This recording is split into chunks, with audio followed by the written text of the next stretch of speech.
Hello ನಮಸ್ಕಾರ, welcome back to my YouTube channel. ಯಾರು ನನ್ನ ವಿಡಿಯೋನ ನೋಡ್ತಾ ಇದ್ರೆ ಲೈಕ್ ಮಾಡಿ, ಶೇರ್ ಮಾಡಿ ಮತ್ತು ನನ್ನ ಯೂಟ್ಯೂಬ್ ಚಾನಲ್ನ ಸಬ್ಸ್ಕ್ರೈಬ್ ಮಾಡಿ. ಹಾಗೆ ಇವತ್ತು ನಡೀತಾ ಇರೋದು ಎರಡನೇ test match, India versus England.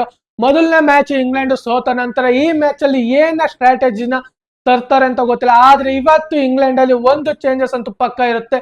ಏನಕ್ಕಂದ್ರೆ ಅಟ್ಕಿನ್ಸ್ ಅನ್ನು ಹೋದ ಮ್ಯಾಚ್ ಅಲ್ಲಿ ಏನು ಓಡಿಸ್ಕೊಂಡ್ರು, ಅದಕ್ಕೋಸ್ಕರ ಈ ಮ್ಯಾಚ್ ಅಲ್ಲಿ ಅವರ ಜಾಗಕ್ಕೆ ಇನ್ನೊಬ್ರನ್ನ ತರೋಂತ ಸಾಧ್ಯತೆ ಇದೆ. ಅದೇ ಜಾಗಕ್ಕೆ ಒಬ್ರು ಸ್ಪಿನ್ನರ್ ನ ತರೋಂತ ಎಲ್ಲಾ ಸಾಧ್ಯತೆನೂ ಕಾಣಿಸ್ತಿದೆ. ಏನಕ್ಕಂದ್ರೆ ನಡೀತಾ ಇರೋದು ಚೆಪಾಕ್ ಸ್ಟೇಡಿಯಂ ಅಲ್ಲಿ, ಎಂ ಚಿದಂಬರ ಸ್ಟೇಡಿಯಂ ಚೆನ್ನೈಲಿ ನಡೀತಾ ಇರೋದು. ಇದು ಸ್ಪಿನ್ನರ್ಸ್ ಗಳಿಗೆ ಬೆಂಕಿ ಪಿಚ್ಚು. ಅದಕ್ಕೋಸ್ಕರ ಇಲ್ಲಿ ಒಂದು ಸ್ವಲ್ಪ ಸ್ಪಿನ್ನರ್ಸ್ ನ ಜಾಸ್ತಿ ಆಡಿಸ್ತಾರೆ ಅಂತ ಅನ್ಕೋತೀವಿ. ಹೆಡ್ ಕೋಚ್ ಆಗಿರುವಂತ ಗೌತಮ್ ಗಂಭೀರ್ ಅವರು ಈ ಚೆಪಾಕ್ ಸ್ಟೇಡಿಯಂಗೆ ಯಾವ ತರ ಸ್ಪಿನ್ನರ್ಸ್ ನ ಆಡಿಸ್ತಾರೆ ಅಂತ ಗೊತ್ತಿಲ್ಲ. ಆದ್ರೆ ನನ್ನ ಪ್ರಕಾರ ಇಂಡಿಯಾದಲ್ಲೂ ಸಹ ಈ ಮ್ಯಾಚ್ ಅಲ್ಲಿ ಒಂದು ಚೇಂಜಸ್ ಅಂತೂ ಕಾಣಿಸುತ್ತೆ. ಬಾಲಿಂಗ್ ಅಟ್ಯಾಕ್ ಅಲ್ಲಿ ಒಂದು ಚೇಂಜಸ್ ನ ಕಾಣಬಹುದು. ಏನಕ್ಕಂದ್ರೆ ರವಿ ಬಿಷ್ಣೋಯಿನ ಬದಲು ಮೊಹಮ್ಮದ್ ಸಮೀನ ತರುವಂತ ಎಲ್ಲಾ ಸಾಧ್ಯತೆಗಳು ಇದೆ. ಹಾಗೆ ಇನ್ನೊಂದು ಜಸ್ಟಿನ ಅಪ್ಡೇಟ್ ಬರ್ತಾ ಇರೋದು, ಅಭಿಷೇಕ್ ಶರ್ಮಾ ಅವರು ನಿನ್ನೆ ಪ್ರಾಕ್ಟೀಸ್ ಸೆಷನ್ ಅಲ್ಲಿ ಆಂಕಲ್ ಇಂಜುರಿ ಆಗಿರೋ ಕಾರಣ ಅವರು ಇವತ್ತು ಆಡುವಂತ ಮ್ಯಾಚ್ ಒಂದು ಸ್ವಲ್ಪ ಡೌಟ್ಫುಲ್ ಆಗಿ ಬರ್ತಾ ಇದೆ. ನೋಡ್ಬೇಕು ಸಂಜೆ ಒಳಗೆ ಅವರು ರಿಕವರಿ ಆದ್ರು ಅಂತ ನ್ಯೂಸ್ ಬಂತು ಅಂದ್ರೆ ಪಕ್ಕ ಅವರು ಪ್ಲೇಯಿಂಗ್ ಲೆವೆನ್ ಅಲ್ಲಿ ಆಡ್ತಾರೆ. ಏನಾದ್ರೂ ಅವರು ಆಂಕಲ್ ಇಂಜುರಿಯಿಂದ ಇನ್ನ ರಿಕವರಿ ಆಗಿಲ್ಲ ಅಂದ್ರೆ ಪಕ್ಕ ಅವರು ಈ ಮ್ಯಾಚ್ ಗೆ ಅನ್ಅವೈಲಬಲ್ ಆಗ್ತಾರೆ. ನೋಡೋಣ ಏನಾಗುತ್ತೆ ಅಂತ. ಅದ್ರಲ್ಲೂ ಅಲ್ಲದೆ ಎಂ ಚಿದಂಬರ ಸ್ಟೇಡಿಯಂ ಅಂತೂ ಸ್ಪಿನ್ನರ್ಸ್ ಗಳಿಗೆ ಸ್ವರ್ಗ. ಅದಕ್ಕೋಸ್ಕರನೇ ಇದು ಸ್ಪಿನ್ನರ್ಸ್ ಗಳಿಗೆ ಟ್ರ್ಯಾಕ್ ಆಗಿರೋದು. ಏನಾದ್ರೂ ಇಂಗ್ಲೆಂಡ್ ಅವರು ಯಾವ ತರ ಸ್ಪಿನ್ನರ್ಸ್ ಗಳನ್ನ ತತ್ತರ ಅಂತ ಗೊತ್ತಿಲ್ಲ. ಹಾಗೆ ನಮ್ಮ ಇಂಡಿಯಾದಲ್ಲೂ ಏನು ಹೋದ ಮ್ಯಾಚ್ ಅಲ್ಲಿ 3 ಸ್ಪಿನ್ನರ್ಸ್ ನ ಆಡ್ಸಿದೀವೋ ಅದನ್ನೇ ಕಂಟಿನ್ಯೂ ಮಾಡ್ತಾರೆ ಅನ್ನೋದು ನನಗೆ ಒಂದು ಕ್ವಶನ್ ಮಾರ್ಕ್. ಏನಾದ್ರೂ ಇದ್ರೆ ಒಂದು ಚೇಂಜಸ್ ಬಂದೇ ಬರುತ್ತೆ ಸ್ಪಿನ್ನರ್ಸ್ ಅಲ್ಲಿ. ಮೊಹಮ್ಮದ್ ಸಮೀನ ತಗೊಬರ್ಬೇಕು ಅಂತ ಯೋಚನೆ ಇದೆ. ಆದ್ರೆ ತರ್ತಾರೋ ಬಿಡ್ತಾರೋ ಗೊತ್ತಿಲ್ಲ. ಒಟ್ನಲ್ಲಿ ಪಕ್ಕ ಇವತ್ತು ಮೊಹಮ್ಮದ್ ಸಮಿ ಆಡೋದ್ರಲ್ಲಂತೂ ಡೌಟೇ ಇಲ್ಲ. ಅದಾದ ನಂತರ ಇಂಗ್ಲೆಂಡ್ ಅವರು ಹೋದ್ ಮ್ಯಾಚ್ ಅಲ್ಲಿ ಹೇಗೆ ಕೊಲೆಪ್ಸ್ ಆದ್ರು, ಹಾಗೆ ಇಂಗ್ಲೆಂಡ್ ಅವರು ನಮ್ಮ ಇಂಡಿಯನ್ ಬಾಲರ್ಸ್ ಗಳಿಗೆ ಅಂದ್ರೆ ಸ್ಪಿನ್ನರ್ಸ್ ಬಾಲ್ ಗಳಿಗೆ ಜಾಸ್ತಿ ಸ್ಟ್ರಗಲ್ ಪಡ್ತಾರೆ. ಅದ್ರಲ್ಲೂ ಅಲ್ಲದೆ ಲಿವಿಂಗ್ಸ್ಟನ್ ಆಗಿರ್ಬೋದು, ಹ್ಯಾರಿಸ್ ಬ್ರೂಕು, ಯಾರ್ಯಾರು ಸ್ಪಿನ್ನರ್ಸ್ ಗಳಿಗೆ ಔಟ್ ಆದ್ರೆ ಅವರು ಸ್ವಲ್ಪ ಸ್ಪಿನ್ನರ್ಸ್ ಗಳಿಗೆ ಸ್ಟ್ರಗಲ್ ಮಾಡೇ ಮಾಡ್ತಾರೆ.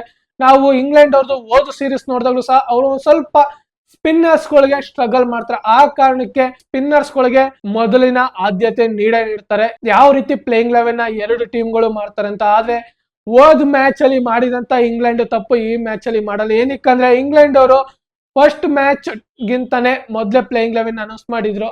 ಆದ್ರೆ ಇವಾಗ ಪ್ಲೇಯಿಂಗ್ ಲೆವೆನ್ ಅನೌನ್ಸ್ ಮಾಡಿಲ್ಲ. ವೇಟ್ ಮಾಡೋಣ ಯಾವ ತರ ಪಿಚ್ ಕಂಡೀಷನ್ ಗೆ ಏನ ಸ್ಪಿನ್ನರ್ಸ್ ಗಳನ್ನ ತರ್ತಾರೆ ಅಂತ. ಹಾಗೆ ಇಂಡಿಯನ್ ಪ್ಲೇಯಿಂಗ್ ಲೆವೆನ್ ಅಲ್ಲಿ ಏನಾದ್ರು ಚೇಂಜಸ್ ಗಳು ಕಾಣಿಸುತ್ತಾ, ಹಾಗೆ ಅದೇ ಸೇಮ್ ಟೀಮ್ ಇರುತ್ತಾ ಅನ್ನೋದು ಒಂದು ಡೌಟ್ಫುಲ್. ಏನಕ್ಕಂದ್ರೆ ಅಭಿಷೇಕ್ ಶರ್ಮಾ ಅವ್ರದ್ದು ಇನ್ನ ಇಂಜೂರ್ ಆಗಿರೋ ಕಾರಣ ಅವ್ರದ್ದು ಒಂದು ಕ್ವಶನ್ ಮಾರ್ಕ್ ಆಗಿ ಉಳಿದಿದೆ. ಹಾಗೆ ಇಂಗ್ಲೆಂಡ್ ಅಲ್ಲೂ ಸಹ ಯಾವ್ದಾರ ಒಂದು ರೀತಿ ಚೇಂಜಸ್ ನ ಕಾಣಿಸುತ್ತೆ.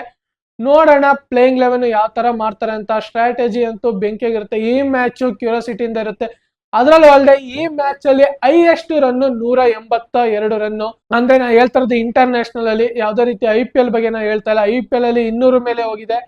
ಹೋದ ಸೀಸನ್ ಅಂತೂ ಬಿರಿ ಎಲ್ಲ 200 ಮೇಲೆ ಇತ್ತು ಟಾರ್ಗೆಟ್. ಅದಕ್ಕೋಸ್ಕರ ನಾನ್ ಹೇಳ್ತಾ ಇರೋದು ಇಂಟರ್ ನ್ಯಾಷನಲ್ ಅಲ್ಲಿ ಹೈಯೆಸ್ಟ್ ಸ್ಕೋರ್ 182 ಅಂದ್ರೆ ಚೇಸ್ ಮಾಡಿರೋದು. ಇದನ್ನ ಚೇಸ್ ಮಾಡೋ ಅಂತ ಅಷ್ಟೊಂದು ಇದಿಲ್ಲ.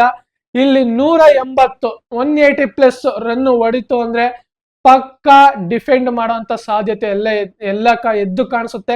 ಹಾಗೆ ಇಲ್ಲಿ ಯಾರು ಟಾಸ್ ಗೆಲ್ತಾರೋ ಅವರು ಮೊದಲಿಗೆ ಬಾಲಿಂಗ್ ನ ಆಯ್ಕೆ ಮಾಡ್ಕೊಳ್ಳೋದು. ಏನಕ್ಕಂದ್ರೆ ಅಲ್ಲಿ ಇಮ್ಯುನಿಟಿ ಕಂಡೀಷನ್ ಜಾಸ್ತಿ ಇರೋ ಕಾರಣ ಡ್ಯೂನು ಬರೋಂತ ಸಾಧ್ಯತೆ ಇರುತ್ತೆ ಸಂಜೆ ಆದ್ಮೇಲೆ. ಅದಕ್ಕೋಸ್ಕರ ಮೊದಲನೇ ಬಾಲಿಂಗ್ ಮಾಡೋಕೆ ಎಲ್ಲರೂ ವೇಟ್ ಮಾಡ್ತಾ ಇರ್ತಾರೆ. ಅದ್ರಲ್ಲೂ ಅಲ್ಲದೆ ಇಂಗ್ಲೆಂಡ್ ಅವರು ಸಹ ಮೊದಲು ಟಾಸ್ ಗೆದ್ರೆ ಬಾಲಿಂಗ್ ಆಯ್ಕೆ ಮಾಡ್ಕೋತಾರೆ. ನೋಡೋಣ ಯಾವ ರೀತಿ ಈ ಮ್ಯಾಚ್ ಅಲ್ಲಿ ಸ್ಟ್ರಾಟಜಿ ತತ್ತಾರೆ ಅಂತ. ಈ ಮ್ಯಾಚ್ ನನಗೆ ಕುತೂಹಲ ಇರೋದು, ಇಂಗ್ಲೆಂಡ್ ಬ್ಯಾಟರ್ಸ್ ಗಳು ನಮ್ಮ ಇಂಡಿಯಾ ಮೇಲೆ ಯಾವ ತರ ಹೊಡಿತಾರೆ ಅನ್ನೋದು ನೋಡ್ಬೇಕು. ಮ್ಯಾಚ್ ನೋಡ್ಬೇಕಾದ್ರೆ T20 ಮ್ಯಾಚ್ ಫೈಟೆಡ್ ಇರ್ಬೇಕು. ಫೈಟೆಡ್ ಇರಲ್ಲ. ಫಸ್ಟ್ ಮ್ಯಾಚ್ ನೋಡಿದಾಗ ಅಷ್ಟು ಫೈಟೆಡ್ ಅನಿಸ್ತಿಲ್ಲ. ಅದಕ್ಕೋಸ್ಕರ ಈ ಮ್ಯಾಚ್ ಒಂದು 180 190 ಮೇಲೆ ಹೋಯ್ತು ಅಂದ್ರೆ ಪಕ್ಕ ಫೈಟೆಡ್ ಇರುತ್ತೆ.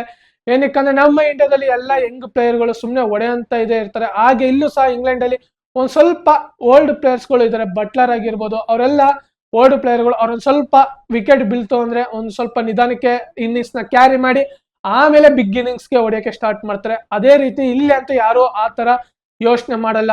ಬಂದ್ರ ಹೊಡಿತಾ ಇರ್ತಾರೆ. ಏನಕ್ಕಂದ್ರೆ ನಮ್ಮ ಇಂಡಿಯಾದಲ್ಲೂ ಬ್ಯಾಟಿಂಗ್ ಲೈನ್ ಅಪ್ ಅಂತೂ ಡೆಪ್ತ್ ಅಂತೂ ಅದ್ದೂರಿಯಾಗೈತೆ. ಆದ್ರೆ ಇಂಗ್ಲೆಂಡ್ ಅಲ್ಲೂ ಸಹ ಅದೇ ರೀತಿ ಇದೆ.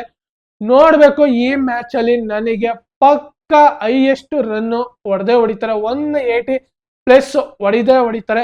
ನೋಡೋಣ ಯಾವ ತರ ಫೈಟೆಡ್ ಇರುತ್ತೆ ಅಂತ. ಈ ಮ್ಯಾಚ್ ಫೈಟೆಡ್ ಇತ್ತು ಅಂದ್ರೆ ಅವಾಗ ನೆಕ್ಸ್ಟ್ ಮ್ಯಾಚ್ ಇನ್ನು 3 ಮ್ಯಾಚ್ ಕಂಟಿನ್ಯೂಸ್ ಆಗಿ ಅದು ಸಹ ಕ್ಯೂರಿಯಾಸಿಟಿ ಇಂದ ಇರುತ್ತೆ. ಅದಕ್ಕೆ ಈ ಮ್ಯಾಚ್ ಏನಾದ್ರೂ ಇಂಡಿಯಾ ಗೆದ್ಬಿಟ್ರೆ ಯಾವ್ದೇ ರೀತಿ ನೆಕ್ಸ್ಟ್ ಫೈಟೆಡ್ ಇರಲ್ಲ. ಅದಕ್ಕೋಸ್ಕರನೇ ಈ ಮ್ಯಾಚ್ ಯಾವ ರೀತಿ ನಡೆಯುತ್ತೆ ಅಂತ ವೇಟ್ ಮಾಡಿ ನೋಡೋಣ. ಮ್ಯಾಚ್ ಅಂತೂ ಕ್ಯೂರಿಯಾಸಿಟಿ ಇಂದ ಇದೀನಿ, ಯಾರು ಈ ಮ್ಯಾಚ್ ಅಲ್ಲಿ 100 ಹೊಡಿತಾರೆ ಅಂತ ನೋಡೋಣ. ಇದೇ ತರ ಮುಂದಿನ ವಿಡಿಯೋದಲ್ಲಿ ಸಿಗೋಣ. ಜೈ ಹಿಂದ್, ಜೈ ಕರ್ನಾಟಕ, ಮತ್ತೆ ವಂದನೆಗಳು.